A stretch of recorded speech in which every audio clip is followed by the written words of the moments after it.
एक बार क्या होता है कि एक सी बीच पे, यानी कि एक समुद्र के किनारे एक आदमी एक घरौंदा बना रहा होता है। तो लहरें आती हैं, बार बार टकराती हैं उससे और घरौंदा टूट जाता है। फिर जैसे ही वो उसको ठीक करने लगता है, उसको लगता है कि अब सब सही हो रहा है, फिर टूट जाता है, फिर टूट जाता है, फिर टूट जाता है। वो चाहता है एक परफेक्ट घरौंदा बनाना जिसमें वो आराम से पीसफुली रह सके, जो पूरी तरह से सिक्योर हो, जहाँ पर किसी तरह का कोई डर ना हो, जहाँ पे पूरी आज़ादी हो। बट यहाँ पे कॉन्ट्रडिक्शन है, घरौंदे में आज़ादी नहीं हो सकती। छोटा सा घरौंदा है, उसमें आज़ादी कैसे? आज़ादी तो खुले आसमान में है, बट वो उसी में रह रहा है, उसी को बार बार बनाने की कोशिश कर रहा है, बचाने की कोशिश कर रहा है। लेकिन हर एक मिनट बाद, हर एक दिन बाद, हर 2 दिन बाद एक लहर आती है और एकदम से सब कुछ तहस नहस करके चली जाती है।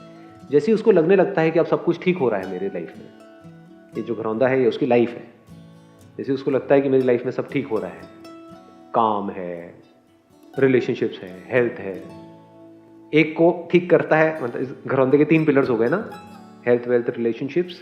एक को ठीक करता है, कभी एक टूट जाता है, फिर दूसरे को करता है, तीसरे। तो कभी भी ऐसी सिचुएशन नहीं आती जब तीनों चीजें परफेक्ट बैलेंस में हो, और आती भी है तो थोड़ी देर के लिए रहती है, फिर एकदम से चली जाती है। क्योंकि चीजों को ठीक करने में बहुत टाइम लगता है, लेकिन खराब होने में 1 सेकेंड लगता है, जस्ट 1 सेकेंड। तो वो ये एफर्ट कर करके थक चुका है, और पूरी दुनिया यही कर रही है, और कुछ आता ही नहीं है दुनिया को। और मजे की बात क्या है कि आपका जो घरौंदा है वो अगर टूट जाए तो औरों को कोई फर्क नहीं पड़ता है। और ये दुनिया ऐसी है कि वो अगर हर एक को ये पड़ा है कि मेरा घरौंदा बड़ा हो जाए, तो वो आपके भी घरौंदे में से चाहे छोटा सा है, वहां पे आप सफोकेट हो रहे हो ऑलरेडी, आपके रहने के लिए भी जगह नहीं है, इतना भी नहीं है वहां पे, फिर भी अगर उनका बस चले तो वहां से भी नोच करके अपने में बड़े में डाल देंगे, अपने मेंशंस बनाने में लगे हुए हैं, मिट्टी के मेंशंस। टूट उनके भी रहे हैं, सिक्योर वो भी नहीं है, वो भी डर में जी रहे हैं। तो सबको अपनी पड़ी हुई है कि अगर इस घरौंदे में कोई मर भी गया तो उधर से जो लोग आएंगे वो कहेंगे अबे यार टाइम निकालना पड़ेगा, जाना पड़ेगा। ये प्यार है। तो हर कोई अंदर से बहुत ही अकेला है और थका पड़ा है, थका दिया इस लाइफ में। टॉर्चर ही टॉर्चर, टॉर्चर, अनलिमिटेड टॉर्चर। इस टॉर्चर का कहीं कोई एंड भी नजर नहीं आता है। हाँ, इल्यूजन्स क्रिएट कर सकते हो कि एक दिन ऐसा आएगा जब सब कुछ ठीक होगा, जब मेरी बॉडी भी ठीक होगी, माइंड भी ठीक होगा, रिलेशनशिप्स भी ठीक होगी, पैसा भी होगा, ये भी होगा, सब कुछ होगा। इस इल्यूजन में हम जीते रहते हैं। तो उस वक्त बड़ा अच्छा फील हो रहा होता है, क्योंकि माइंड रेस्टलेस नहीं होता है उस टाइम पे। तो उसी स्टेट को हम बार बार अचीव करना चाहते हैं, लेकिन वो अचीव कैसे होगी? क्योंकि रियलिटी तो कुछ और ही है। रियलिटी है कि कुछ भी सही नहीं है, ये रियलिटी है। बट हम रियलिटी को देखते नहीं हैं, अपनी आंखों पे पट्टी बांध लेते हैं और अपनी इमेजिनेशंस में जीते हैं। फिर एक दिन ऐसा आता है जब इतने सारे घरौंदों में से कोई एक बंदा इस सब खेल को देखता है, समझता है, कहता है कि इस सब में तो कुछ भी नहीं पड़ा है, इसका तो कोई एंड है ही नहीं। Let me find out if there is something more to it, something more meaningful.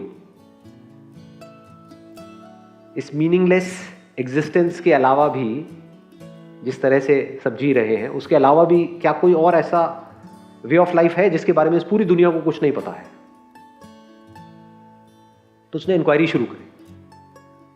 Inquiry क्या थी? जो बड़ी ही अजीब थी कि मैं कौन हूं?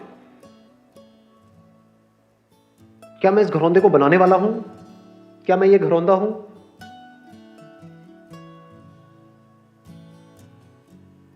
इस घरौंदे को एक मिट्टी का पुतला बना रहा है।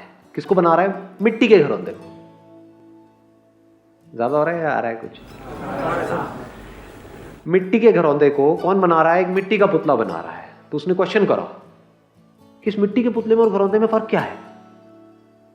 ये भी मिट्टी, वो भी मिट्टी, क्या मैं मिट्टी हूं? कौन बना रहा है इसको? मैं बना रहा हूं। मैं मतलब क्या? मिट्टी बना रही है। फिर तो ये भी मैं हूं, वो भी मैं हूं। बड़े अजीब अजीब से सवाल होते हैं। फिर वो एक एक करके लेयर्स को हटाता चला गया, एज इट इज चीजों को देखता चला गया। उसका साइंटिफिक माइंड है, क्वेश्चनिंग माइंड है। साइंटिफिक माइंड वो नहीं जिसको हम साइंटिफिक माइंड समझते हैं कि साइंस की कुछ बुक्स पढ़ी और उसको इन्फॉर्मेशन को अंदर फीड किया, उसके हिसाब से एक्ट कर रहे हैं। वो साइंटिस्ट नहीं है, वो तो तोता है, रोबोट है। साइंटिफिक माइंड मतलब जो चीज जैसी है एज इट इज उसको देखता चला जा रहा है। जिस मटेरियल की ये बॉडी बनी है उसी मटेरियल का वो घर बना है। जिस मटेरियल की ये बॉडी बनी है उसी मटेरियल के अंदर मेमोरीज बनी है। This memory which we call it as mind is also material process. यानी वो पुतला जिस सॉफ्टवेयर के थ्रू एक्ट कर रहा है वो सॉफ्टवेयर भी मिट्टी का बना है। और एक्ट किस लिए करता है? पूरी जिंदगी एक ऐसे घरौंदे को बनाने के लिए जो पल पल मिट रहा है, जिसका एंड क्या है? मौत। उस मिट्टी के पुतले का भी एंड क्या है? मौत। कहीं सिक्योरिटी नहीं है यहां पर, इल्यूजन है सिक्योरिटी की। सिक्योरिटी एक्चुअल में कहीं नहीं है। तो उसने सवाल पूछना शुरू किया, ये नहीं कि घरौंदा क्या है, ये दुनिया क्या है, वो ऐसा क्यों है, वो वैसा क्यों है। बाकी मिट्टी के पुतले क्या करते हैं? उनका इंटरेस्ट होता है सिर्फ औरों में। चलो इंस्टाग्राम पे देखते हो मिट्टी के पुतले ने नए कपड़े क्या पहने हैं, मिट्टी के नए कपड़े आए हैं लाल पीले, देखते हैं बड़े सही लग रहे हैं। लोगों का उसी में इंटरेस्ट है कि और जो पुतले हैं वो क्या कर रहे हैं, या औरों के घरौंदे कितने बड़े हैं कितने छोटे हैं। इस घरौंदे में सब कुछ आ गया जहां तक भी आप सोच सकते हो। तो उसने ना घरौंदे को क्वेश्चन किया, ना और मिट्टी के पुतलों को क्वेश्चन किया, उसने खुद को क्वेश्चन किया। ये जो मिट्टी है, ये मिट्टी किस चीज की बनी है? जैसे बर्फ पानी की बनी है और जो स्टीम है वो पानी से बना है, तो what is the ultimate source of all of this? पानी की लहरें आ रही है ना जो इस घरौंदे को मिटा रही है। तो क्या ये जो पानी की लहरें हैं और ये जो मिट्टी का घरौंदा है और ये जो मिट्टी का पुतला है, इनके सोर्स अलग अलग हैं? यानी पानी एक अलग रियलिटी है, मिट्टी एक अलग रियलिटी है, या जो मिट्टी है और पानी है उसकी रियलिटी सेम है? क्या कोई ऐसा सब्सटेंस भी है जो सब में है? उसने इंक्वायरी करी तो एक ऐसा सब्सटेंस नजर आया, एक ऐसा सब्सटेंस जो हर जगह है। मिट्टी हर जगह नहीं है, पानी हर जगह नहीं है, तो कुछ ऐसा नजर आया जो हर जगह है।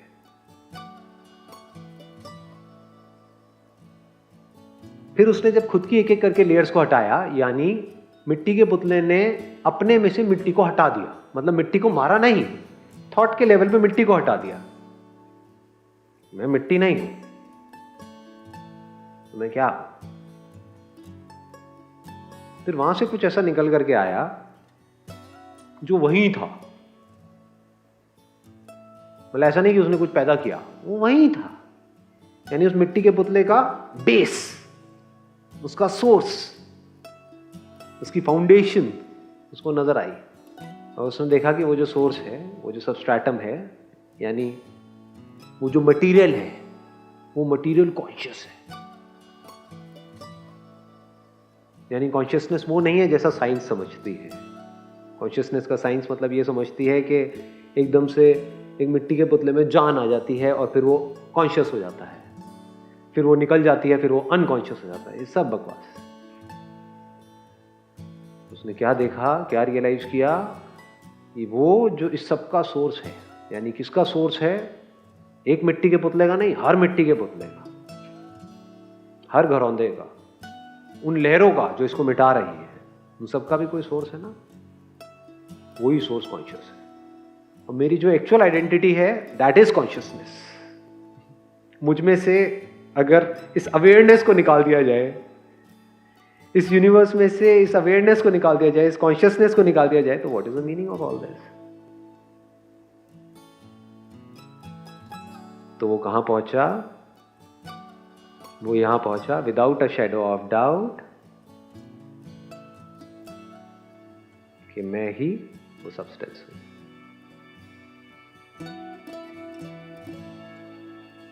I am that conscious substance, that living substance.